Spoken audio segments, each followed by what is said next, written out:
Yesterday courier private limited domestic international cargo உங்கள் இல்லம் தேடி வந்து கொரியர் புக்கிங் டெலிவரி செய்து தரப்படும். அந்த இடத்துல வந்து இப்போ திருநெல்வேலியில் வந்து காங்கிரஸ் கட்சியினுடைய மாநாடு கூட நடத்துகிறாங்க.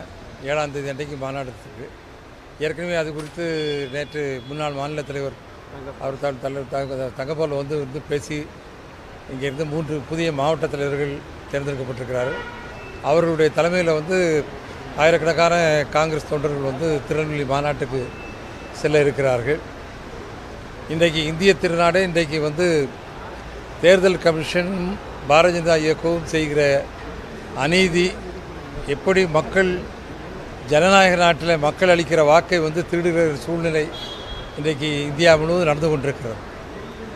பல்வேறு பகுதிகளில் வந்து மிக தெளிவாக இன்றைக்கு தலைவர் ராகுல் காந்தி அவர்கள், அதிலும் குறிப்பாக கர்நாடகா மாநிலத்தில் இருக்கக்கூடிய மத்திய பெங்களூருடைய தொகுதியில் அதிலும் குறிப்பாக ஒரு அசெம்பிளி சட்டமன்ற தொகுதி மாதேபுரா தொகுதியில் நடந்த ஓட்டு திருட்டுகள் வந்து மிக பகிரங்கமாக வெளிக்கொண்டு வந்திருக்கிறார்கள்.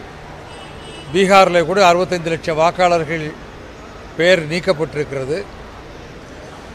உச்சநீதிமன்றம் தான் வந்து இன்றைக்கி ஆதார் கார்டு மூலமாக அவர்கள் தங்களுடைய வாக்கு பதிவு செய்து கொள்ளலாம், அது ஒரு அடையாளமாக எடுத்துக்கொள்ளலாம் என்று சொல்லப்பட்டிருக்கிறது. ஆனால் தேர்தல் கமிஷனை பொறுத்தவரை ஆதார் கார்டு அடையாளமாக எடுத்துக்கொள்வதற்கான உத்தரவு வந்து அவர் வந்து வெளிப்படுத்தலை. அவங்களுடைய பழைய அந்த உத்தரவு தான் அப்படியே இருந்துகிட்டு இருக்கே தவிர அவங்க வந்து அதை இன்னும் மேற்கொண்டு அதை பண்ணலை. நீங்கள் வந்து இன்றைக்கி வந்து 2003க்கு முன்னாடி இருந்தவங்க வந்து அவங்களுடைய தந்தையாருடைய பிறப்பு சான்றிதழை கொண்டு வரணும்னு சொன்னால் இன்றைக்கி எத்தனை பேருடைய கையில் இருக்குது? இந்த நாட்டுடைய பிரதமருடைய அவர் கல்வி சான்றிதழே இன்றைக்கு வந்து மிகப்பெரிய கேள்விக்குறியாக இருக்கிற போது, நீங்கள் 40, 50 ஆண்டுகள் 60 ஆண்டுகளுக்கு முன்னால் உள்ள ஒருத்தருடைய பிறப்பு சான்றிதழ் வேண்டும் என்று கேட்டால் அதுதான் ஒரே சான்றிதழ் என்று சொன்னால், இது வந்து ஒரு குறிப்பிட்ட சமுதாயத்து மக்களை வந்து வாக்களிக்க முடியாமல் தடுத்து அதன் மூலமாக மக்களுடைய தீர்ப்பை வந்து திசை திருப்புகிற முயற்சி தான் இன்றைக்கு தேர்தல் கமிஷன் பாரதிய ஜனதா இயக்கம் செய்து கொண்டிருக்கிறது. தலைவர் ராகுல் காந்தி அவர்கள் மிக தெளிவாக புள்ளி விவரங்களோடு எடுத்து சொன்னார். அதாவது எப்படி வாக்குகள் இரட்டிப்பு, ஒரு சட்டமன்ற தொகுதியில் கிட்டத்தட்ட 1 லட்சத்துக்கும் மேற்பட்ட வாக்குகள் திருடப்பட்டிருக்கிறது. அதில் என்னென்னா, நீங்கள் வந்து குறிப்பாக என்ன பார்க்கணும்னா, நீங்கள் ஒரு பூத்தில் இருக்கக்கூடிய வாக்காளர்கள், அந்த வாக்காளர்களை வந்து அந்த பூத்தில் இருக்க பதிலாக ஒரு 10-15 பூத்து தள்ளி, இப்போ 110 பூத்தில் உள்ள வாக்காளர்கள் சொன்னால் அதை எடுத்து 125 பூத்தில் போட்டிருப்பாங்க. இந்த வாக்காளர் வந்து 110 போய் வாக்கை தேடும்போது அவர்களுக்கு அங்கே வாக்குரிமை அளிக்கிறதுக்கு வாய்ப்பு இல்லாமல் போய்விடுது. எந்த இடத்துல அவருடைய பெயர் இருக்கிறது என்று தெரிந்து கொள்ள முடியாத சூழ்நிலை. இப்படி பெயர்கள் மாற்றி மாற்றி போடப்பட்டதில் மட்டுமே கிட்டத்தட்ட ஒரு 10-20 பேர் வாக்களிக்க முடியாத ஒரு சூழ்நிலை அங்கே உருவாக்கப்படுகிறது. இந்த மாதிரி பல்வேறு வழிகளில் இன்றைக்கு வந்து இந்தியா முழுவதும் இந்த சூழ்நிலை நடந்து கொண்டிருக்கிறது. ஒரே வீட்டில் 80 பேர் வாக்காளர்களாக இருப்பதாக, அதுவும் 10க்கு 10 சைஸ் ரூம்லேயே வந்து 80 வாக்காளர்கள் இருப்பதாக கண்டுபிடிக்கப்பட்டிருக்கிறது. அதே போல் பீகாரில் கூட இப்போ அண்மையில் சொல்லப்பட்டது, ஏறத்தாழ 1000 பேருக்கு மேற்பட்டவர்கள் வந்து ஒரே வீட்டு முகவரியில் இருக்கிறதாக அந்த அவர்கள் எடுத்த அந்த வாக்குச்சாவடி இன்றைக்கி பதிவு செய்யப்பட்டிருக்கிறதில் வந்து இன்றைக்கி வெளிக்கொண்டு வந்திருக்கிறார்கள். எனவே இதுபோன்று பல்வேறு முறைகேடுகள், அதன் மூலமாக பாரதிய ஜனதா இயக்கம் தொடர்ந்து ஆட்சியில் இருக்கிறது. இன்றைக்கு ஆட்சியில் இருந்து இன்றைக்கு வெளிநாட்டு கொள்கைகளில் அவர்கள் தோல்வியடைந்திருப்பதை இன்றைக்கு நாம் பார்க்குறோம்.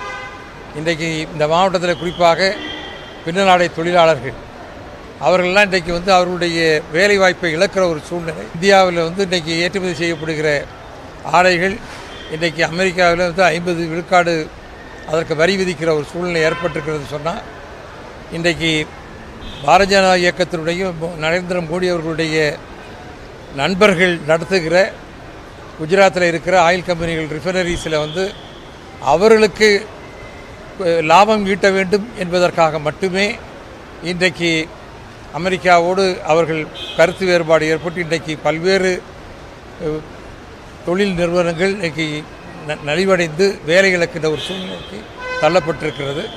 இதையெல்லாம் தான் மக்கள் உணர்ந்து கொள்ளுகிற சூழ்நிலை இன்றைக்கு வந்திருக்கிறது.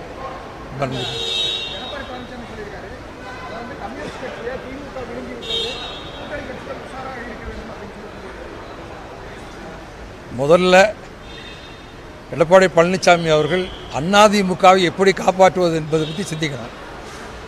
ஏன்னா பாரதிய ஜனதா இயக்கத்தோடு தோழமை வைத்தவர்கள். நீங்கள் ஒவ்வொரு மாநிலத்தை உதாரணத்துக்கு எடுத்துக்கொண்டால், இப்போ ஒரிசாவை எடுத்துக்கொண்டால் அவர்கள் ஒரிசாவில் நவீன் பட்நாயக்கனுடைய முதுகில் ஏறித்தான், தோளில் ஏறித்தான் ஒரிசா மாநிலத்துக்குள்ளேயே அவர்களுடைய கட்சியை வளர்க்கிறார்கள். ஆனால் அதற்கு பிறகு இன்றைக்கி நவீன் பட்நாயக் தோற்கடித்து இன்றைக்கி பிஜேபி இன்றைக்கி ஆட்சியில் வந்தாமல் நிதிஷ்குமார் அவருடைய தோளில் ஏறி தான் நீங்கள் பீகாரில் ஆட்சிக்கு வந்தார்கள். அவர்கள் கூட்டணி ஆட்சியாக அமைந்தார்கள்.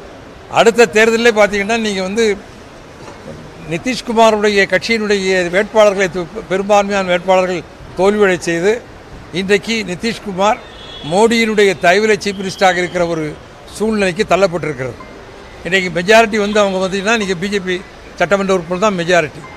எனவே நிதிஷ்குமார் ஒரு கூண்டு கிளியாகத்தான் இன்றைக்கு பீகாரில் முதலமைச்சராக இருக்கிறார்.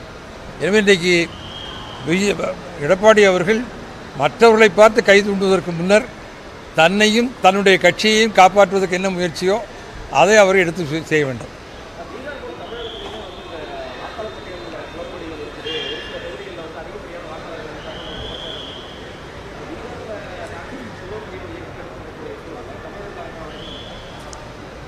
தேர்தல் கமிஷனில் நாங்கள் இந்தியா முழுவதும் தானே சொல்கிறோம். இது பீகாருக்காக மட்டுமல்ல. பீகாரில் உடனே தேர்தல் அங்கே 65 லட்சம் வாக்காளர்கள் பெயர்கள் நீக்கப்பட்டது என்ற ஒரு காரணத்துக்காக தான் அங்கே மிகப்பெரிய அளவில் அதுக்கான எழுச்சியான போராட்டத்தை தலைவர் ராகுல் காந்தி அவர்கள் ஒரு 15 நாட்கள் மிகப்பெரிய ஒரு எழுச்சி பயணத்தை தொடர்ந்தார். எனவே இது இந்தியா முழுமைக்குமான விஷயம். அவர் முதல் எடுத்து சொன்னதே கர்நாடக மாநிலத்தில் உதாரணம், பிறகு மகாராஷ்டிரா உதாரணம். எனவே இது இந்தியா முழுமைக்குமான இது. இப்போ அவங்க பிஜேபி விட உடனே சொன்னாங்க, நீங்கள் காங்கிரஸ் பெரிய இயக்கத்தின் தலைவர் தொகுதிகள் இப்போ தலைவர் ராகுல் காந்தியுடைய தொகுதி ரேபரியில் ஓட்டு இது இருக்குது, அதே மாதிரி தமிழ்நாடு முதலமைச்சருடைய தொகுதியில் இந்த மாதிரி இருக்குது அப்படின்னு சொன்னால் இப்போ அதுவும் யாருடைய குற்றம்? இப்போ அங்கேயும் நீங்கள் திட்டு பண்ணியிருக்கீங்கன்னு தானே சொல்கிறோம். நீங்கள் அவர்களே அவர்களுடைய குற்றத்தை ஒத்துக்கொண்டிருக்காங்க. தலைவர் ராகுல் காந்தி அவர்களுடைய தொகுதியிலேயே அவர்கள் அவரை தோற்கடிக்கிறதுக்காக போலியான வாக்காளர்களை சேர்த்துருக்காங்க. தமிழ்நாடு முதலமைச்சர் ஸ்டாலின் அவர்கள் தொகுதியிலேயும் இதே மாதிரி தான் செய்திருக்காங்க. அதை இந்த தவறுகள் செய்தது பிஜேபி. நிச்சயமாக நான் தேர்தல் அதை தான் முழுமையாக சொல்கிறோம்.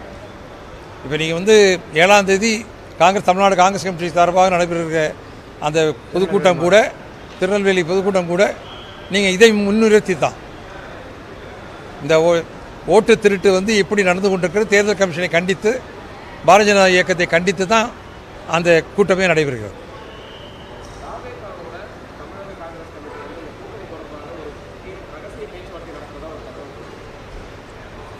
யார் பேச்சுவார்த்தை நடத்துகிறான்னு வெளியில் சொன்னாலும் நம்ம பதில் சொல்லலாம். யூகங்களுக்கு பதில் சொல்ல முடியுமா?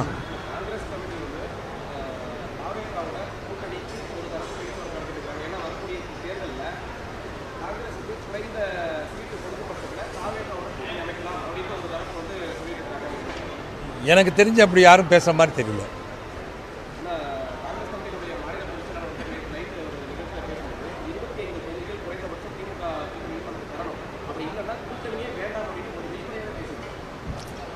சரி, ஒரு இயக்கம் தன்னுடைய இயக்கத்திற்கு அதிகமான தொகுதிகள் வேண்டும் என்று கேட்பதில் எந்த தவறும் கிடையாது. அது அவர்களுடைய உரிமை. ஒவ்வொரு இயக்கமும் தன்னை வளர்த்துக் கொள்வதற்கின்ற முயற்சி அவங்களுடைய எந்தெந்த வழிகளில் அந்த தன்னை இயக்கத்தை வளர்த்த முடியுமோ அந்த அதை வளர்த்துறது தான் அந்த கட்சிக்கு விசுவாசமாக இருப்பதுக்கு அர்த்தம். இப்போ அந்த கட்சி ஒரு கட்சியினுடைய எந்த கட்சியாக இருந்தாலும் சரி, அந்த கட்சியினுடைய ஒரு உறுப்பினர் அல்ல அந்த கட்சியினுடைய ஒரு தலைவர் அந்த கட்சிக்கு எனக்கு குறைந்தபட்ச சீட்டு போகுதுன்னு கேட்டால் அவங்க அந்த கட்சிக்கு உண்மையான விசுவாசியாக இருக்க முடியுமா? அந்த கட்சியினுடைய தொண்டர்களுடைய உணர்வுக்கு அந்த தலைவர் பிரதிபலித்ததாக ஏற்றுக்கொள்ள முடியுமா? எனவே எந்த கட்சியாக இருந்தாலும் சரி, அவர்களுடைய கட்சியை வளர்ப்பதற்காக, அந்த கட்சியினுடைய பங்களிப்பை அதிகப்படுத்துவதற்காக அதிக இடங்கள் கேட்பது என்பது நடைமுறை.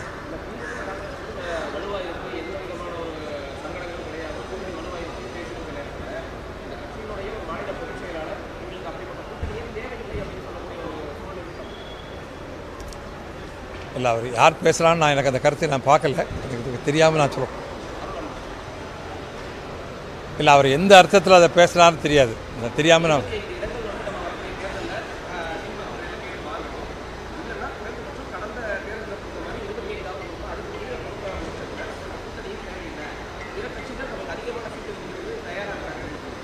அதாவது கூட்டணி குறித்து பேச்சுவார்த்தை நடத்துவதற்கு என்பது அகில இந்திய காங்கிரஸ் கமிட்டியை பொறுத்தவரை டெல்லியிலிருந்து அவங்க தான் ஒரு கமிட்டி அமைப்பாங்க. அந்த கமிட்டிக்கு தான் அந்த அதிகாரம் இருக்குது. ஸோ அந்த கமிட்டி என்ன பேசுகிறது என்பது தான் அதிகாரபூர்வமான கட்சியினுடைய கருத்தை தவிர தனி மனிதர்களுடைய கருத்து அது அவர்களுடைய சொந்த கருத்தை தவிர அதை கட்சியினுடைய கருத்தாக எடுத்துக்கொள்ள முடியாது.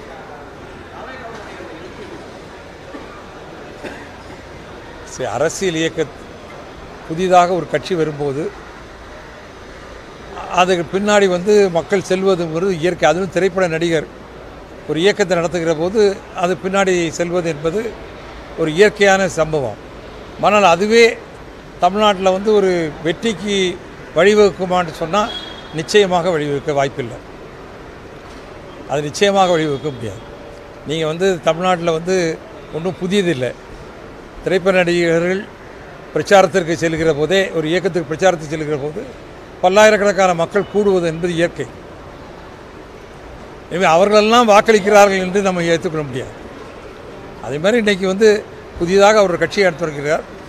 அந்த கட்சி அதனுடைய கொள்கை என்ன, அதில் சில முரண்பாடுகள் இருக்குது. இப்போ அதெல்லாம் நம்ம விமர்சனம் பண்ண முடியாது. ஆனால் அவர் கட்சி புதுசாக தொடங்கியிருக்காரு. இளைஞர்கள் ஏற்கனவே அரசியல் இயக்கங்களில் பல்வேறு பொறுப்புகளில் மூத்தவர்கள் அவர்கள் இடத்தை அவங்க ஏற்கனவே ஆக்கிரமித்திருக்கிற போது நமக்கு ஒரு மாற்று இடம் என்று அடுத்தால புதிதாக தொடங்கின கட்சியில் போய் சேர்றதுங்கிறது ஒரு இயற்கையான சம்பவம். அதில் எத்தனை பேர் தொடர்ந்து இருப்பார்கள் அப்படிங்கிறது இனி போக போக தான் தெரியும். ஏன்னா ஏற்கனவே அதில் நிர்வாகிகளாக இருந்தவர்கள் பலர் வெளியில் வந்த வரலாறுகள் நம்ம பார்த்துருக்குறோம்.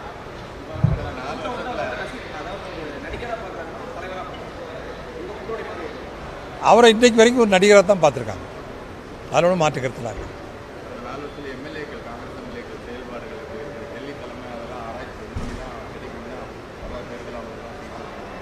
இல்லை, அதை குறித்து நான் பேசக்கூடிய அந்த அதிகாரம் எனக்கு இல்லை. அந்த அதிகாரம் எனக்கு இல்லை. இல்லை அல்ல, அதான் சொல்கிறேன். இது பொதுவாக அகில இந்திய காங்கிரஸ் கமிட்டியை பொறுத்தவரை தேர்தலுக்கு தேர்தல் ஒரு கமிட்டி, தேர்தலுக்குன்னு ஒரு கமிட்டி பேச்சுவார்த்தைக்கு என்று ஒரு கமிட்டி நியமிக்கப்படும். அந்த கமிட்டி தான் கூடி முடிவெடுத்து தலைவர்களோடு கலந்து பேசி எத்தனை இடங்கள் வேண்டும், எத்தனை இடங்கள் பேச வேண்டும் என்பது அவர்கள் தான் முடிவெடுப்பாங்க.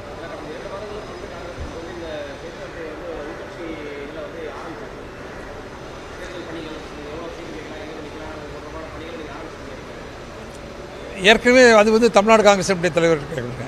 ஏன்னா அவங்களுடைய பணி அது. எந்தெந்த தொகுதி காங்கிரஸ் கட்சிக்கு சாதகமாக இருக்கிற தொகுதி, எந்த தொகுதியில் காங்கிரஸ் கட்சி வேட்பாளர் நிறுத்தலாம் என்பதை எல்லா தேர்தல் எப்பொழுதுமே அது ஒரு இயக்கம் அவர் அதுக்கான ஆய்வுகள் நடத்துவது என்பது ஒரு இயற்கையான சொல். Thank you brother. Yesterday courier private limited. Domestic international cargo உங்கள் இல்லம் தேடி வந்து கொரியர் புக்கிங் டெலிவரி செய்து தரப்படும். என்றும் உங்களுடன் மை இந்தியா. முக்கிய செய்திகளை உடனுக்குடன் தெரிந்து கொள்ள சப்ஸ்கிரைப் பண்ணுங்க, பெல் பட்டனை பிரஸ் பண்ணுங்க. என்றும் உங்களுடன் மை இந்தியா.